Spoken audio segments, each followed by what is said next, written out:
see. So there's a good chance that early afternoon, well, mid-afternoon, I suppose, I should have everything I plan to get done by the end of the day done.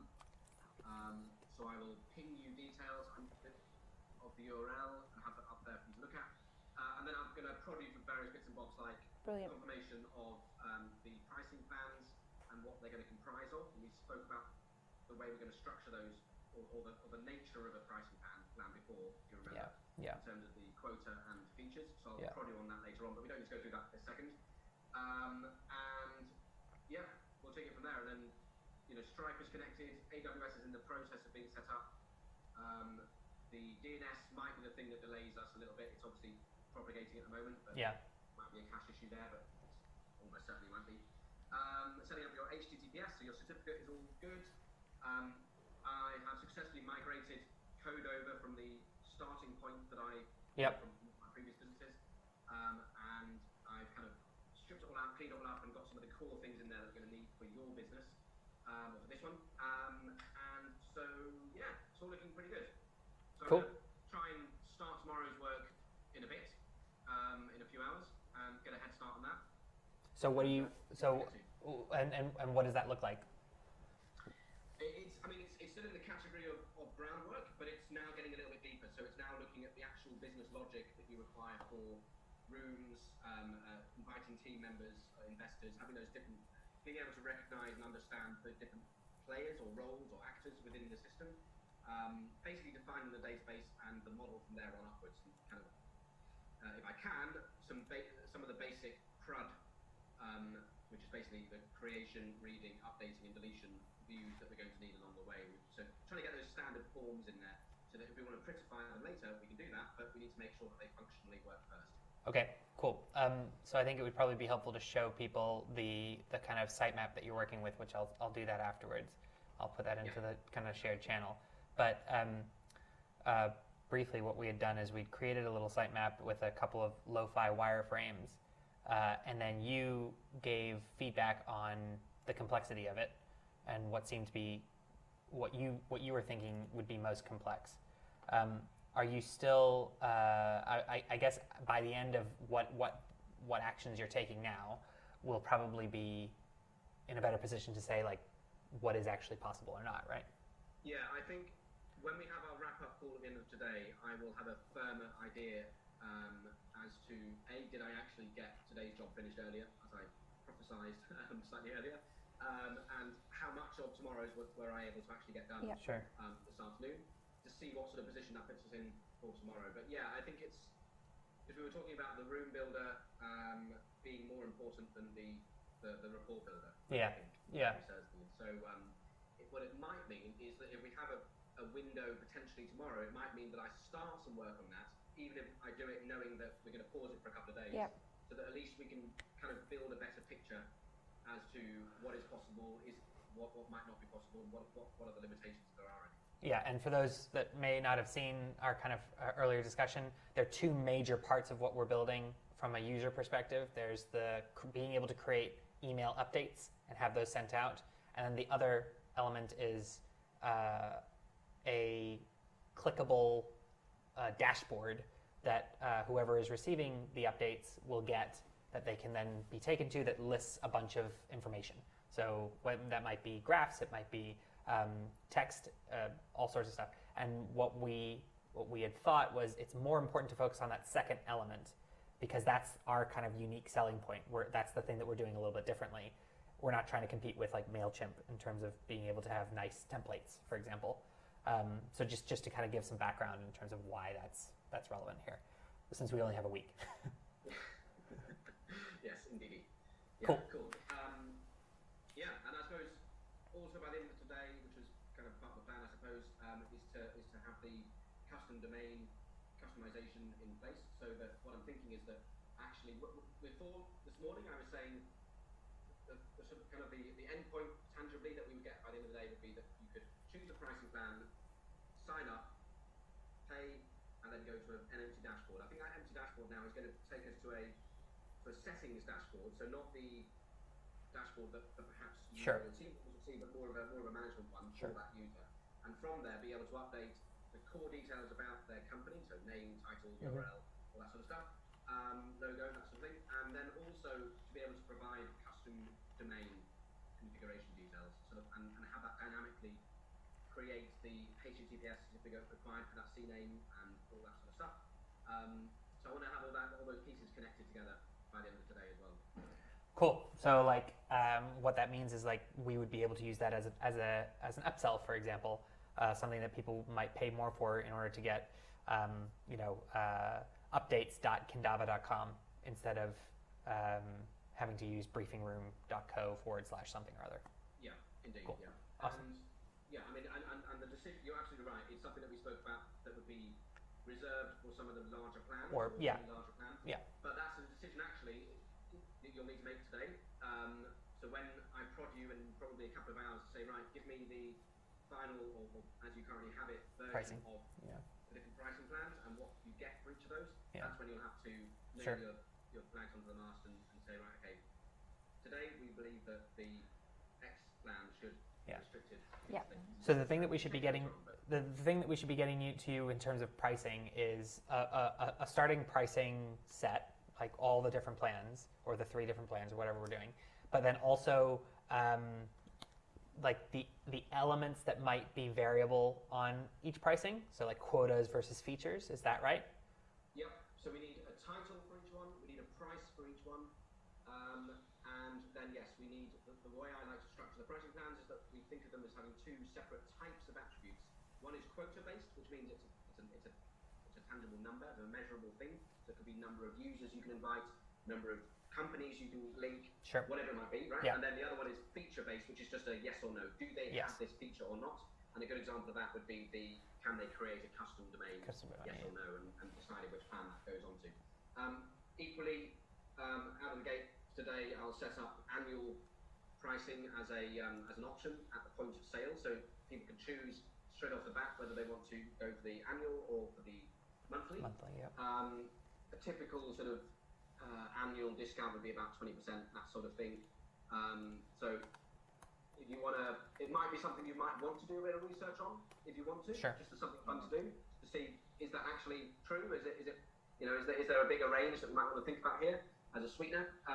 But let me know what you think about that. And if I don't hear from you about that specifically, I'll just go with a standard sort of. Yeah. It's about 19% actually, because I think the way it works out is what I like to do it is more sort of you get a couple of months free, so to speak. So it's not quite Sure. exactly 20%, but there or thereabouts. Okay. Cool. Cool. All right. Well, see you later on. Excellent. Thanks, All Ben. go well your end? Yeah, I think so. We've been just kind of drilling down some of the problem set, looking at some competitors, some interesting bits of inspiration from that point of view, and then different lead gen ideas. And we're going to each be committing to developing a different channel or a different type of lead gen idea throughout the week. And then the community's been active this morning. We've had questions on the live stream, and then we have our first in-person guest Yeah. joining us this afternoon. So that will be a nice new test for us as Yeah. well. So that's Cool. us. When do those lead gen initiatives kickstart in terms of actually the outreach or the development of those channels? Is that tomorrow onwards or today? Tonight, tomorrow. Yeah, as soon as we because can. Some of them are in process because they're content creation or blogs, that kind of thing anyway. Yeah. Bigger ones tomorrow. As soon as possible. Excellent. Yeah. Sounds good. Alrighty. Cool. Well, I'll look forward to hearing more when I can sort of rest my brain a little bit more easily at the end of the day. So we'll have a proper debrief Cool. then, I suppose. That'll be fun. Alrighty. But yeah, cool. Fab. Thanks. Do you still want to keep me on Yeah. silent? Sure. Okay. Thanks, Ben. Bye. Bye.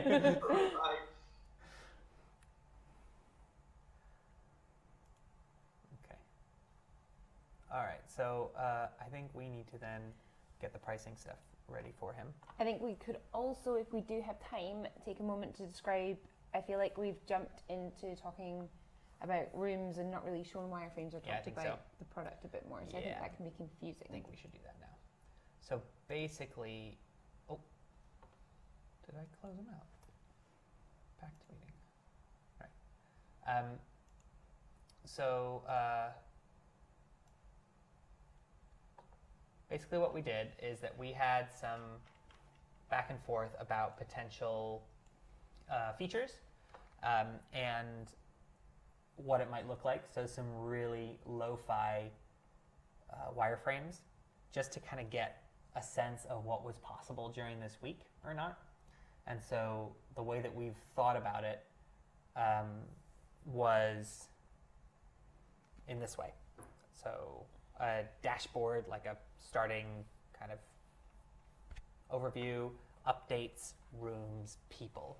Updates, email updates, sending a message through. Rooms are what we're calling like that dashboard, but we've already used the word dashboard, but that area where you're bringing your stakeholders into that offers more information for them to kind of explore. People, obviously managing your people, so your stakeholders, your multiple lists as well, and then settings. So relatively straightforward, but that's kind of how we thought. Yeah, based off the problems that people identified. So Rooms really helps us focus on engagement, which is what we're talking about as one of the pain points. And yeah, people, if they're going to have multiple lists, if that's one of the challenges, is supporting those different lists. Yeah. So these were just very simple wireframes that Ben is then piecing together using elements that he's already designed. So the way, so we can just go through them quickly, just so that you have a sense. A concept, I can also, I'll put this onto the Slack as well. This thing, but really just to get a sense of, so that Ben could understand what kind of data would be involved and what kind of, like something like this, updates, obviously date, the subject, number of opens. That means we need to have the ability for you to track who has opened your email. And we also need the ability to track who has clicked a link in the email. That means that the link has to be a customized link that is generated every time. So it introduces complexity. A new update, we were debating whether or not to have multiple different types of updates.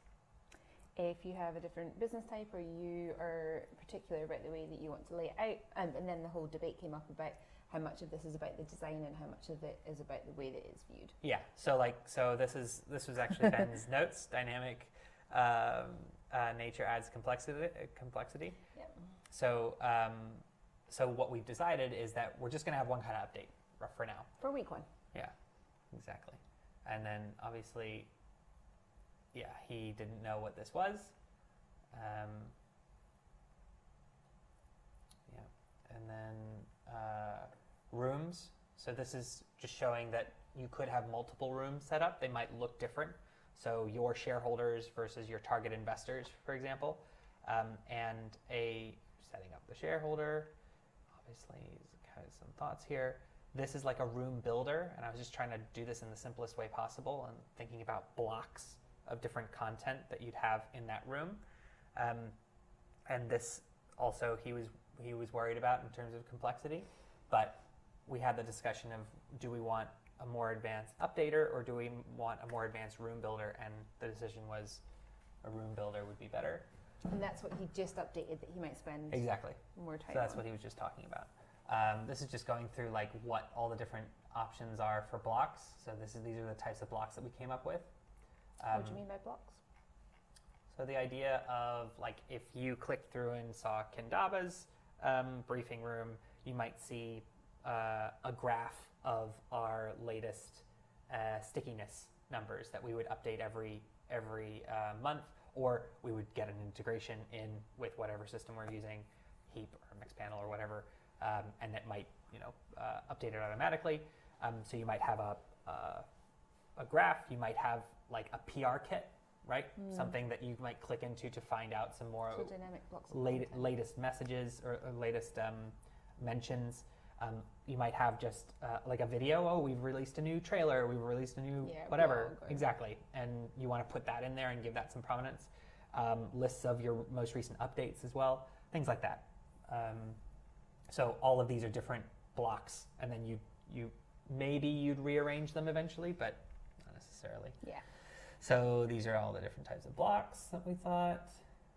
I don't know why there's some white pages here. All the way to the Anyway, so then this is like kind of what a briefing room might look like. So, information about your brand, a custom logo, the different types of blocks here. So this would be the experience that your stakeholders would get when they clicked into your link in your update. And this was to deal with if I'm an investor and I'm looking at lots of different updates from lots of different companies, what information is where? Exactly. Is it laid out similarly? Exactly. Do I know what to look at each month? Yeah, and then simple adding people to your lists. And then email settings from will be briefing rooms, but users can reply to that's fine. So basically that was to catch you up on all that stuff. I will add that to the. Back in Slack. I'll add that back in Slack right now.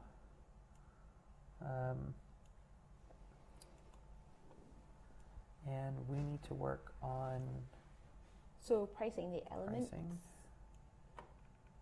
Yeah. We earlier when we looked at the competitors, we captured some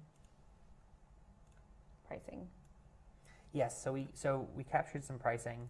We were going to have a more structured conversation about pricing later in the week, but Yeah, dive into it then. we might just as well dive into it now. Cool.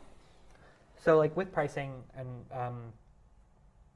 there seems to be a few different ways that some kind of competitors, alternatives, and other people in the space look at pricing SaaS companies. And we talked with a pricing expert, and that I think that interview is scheduled for tomorrow as well. But there's a really good article. We'll get it up.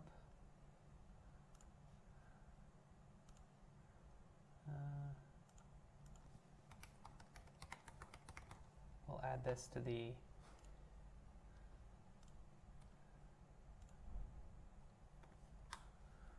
resources, but the folks over at CoBloom have a pretty good article about pretty much every single type of pricing that you could possibly imagine.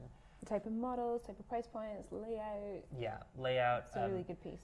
Tiered pieces, but in general, the ones that are most relevant for us are like per user. So things like Slack charges you per user. Things that are like designed for that you'd only pay once per organization. So like large purchases for an organization. So like Mixpanel, for example, you pay whatever $1,000, $2,000 a year for your Mixpanel or more, obviously. And then like individual subscriptions that aren't multi-user. So think like single user. Yeah, so like SignEasy, for example, or DocuSign. You might just have one of those things for your whole organization. And so where do we sit? We know that we're not going to be like a Mixpanel type pricing point, but something's happened onto this screen. Anyway, I'm going to assume that it's all fine. We're not going to be like a Mixpanel level pricing setup, but at the same time, we're like right now we don't have the option for you to have multiple users, so it's not really relevant for us to say every user is $6 or $12.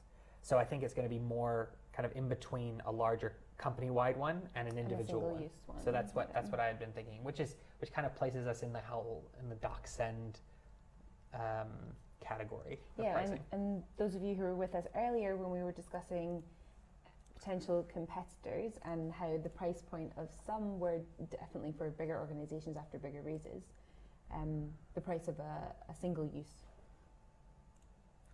SaaS tool would be more relevant to us. Yeah, let's get this up again.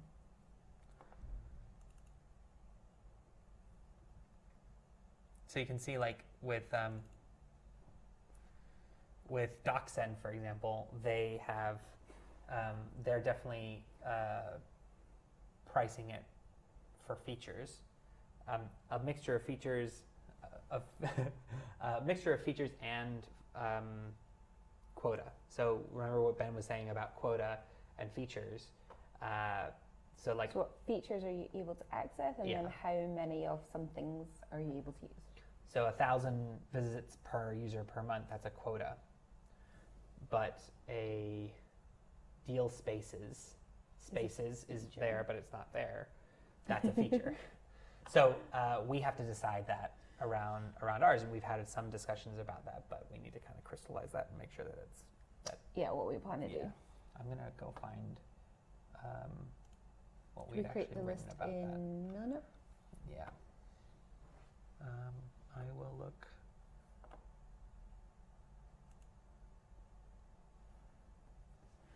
There's the other element as well to this, that we'll have a pricing that we want it to be sustainable in terms of its capability for the future, but how will the pricing work during this week? And those are things that it needs to be flexible enough to cope with as we are building out the feature set, knowing what we get to at the end of the week. Yeah.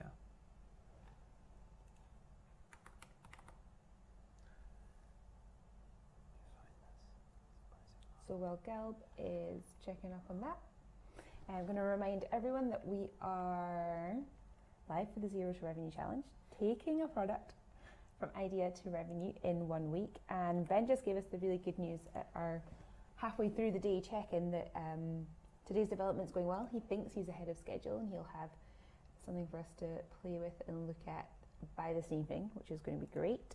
And we've just run through the wireframes of what this product will look like, and we're going to come up with ideas and suggestions for this is how we want to at least test the pricing point for this first week. Okay, so we'll go through this and see what we're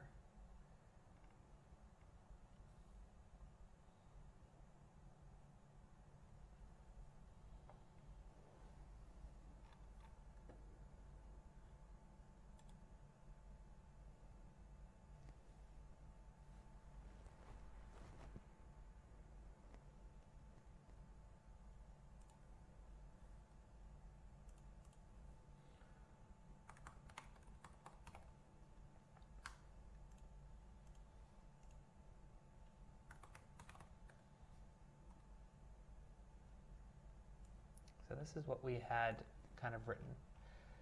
So we were looking through the CoBloom where we did a bit of brainstorming in terms of what elements could be priced. So number of lists.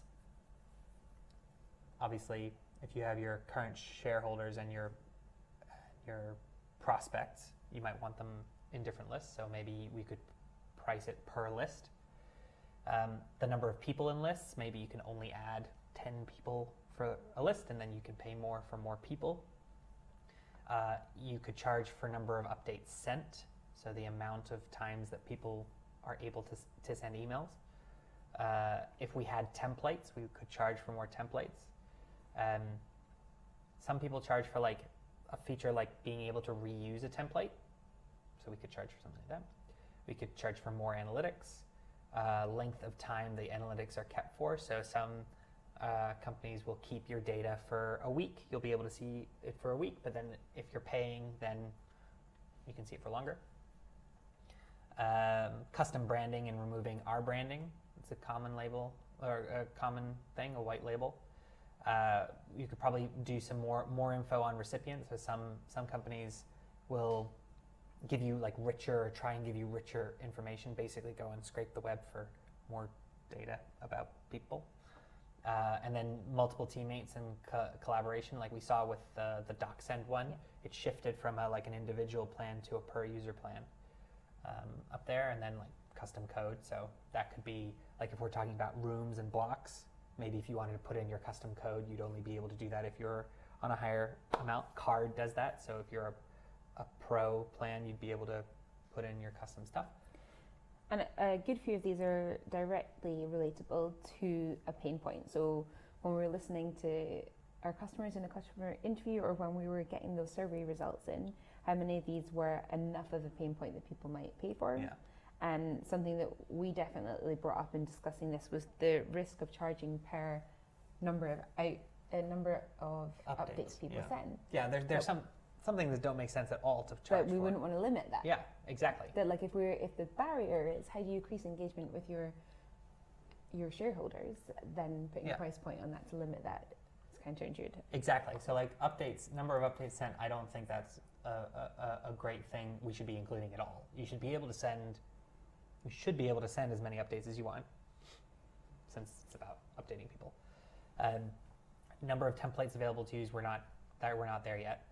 Reusable template, we're not there yet either. Amount of analytics, we're not going to be able to deliver like 2 versions of analytics by the end of the week, so it doesn't really matter. And even with that, the reason we didn't prioritize them was because there are other tools that are much more effective and efficient at creating those templates. Exactly.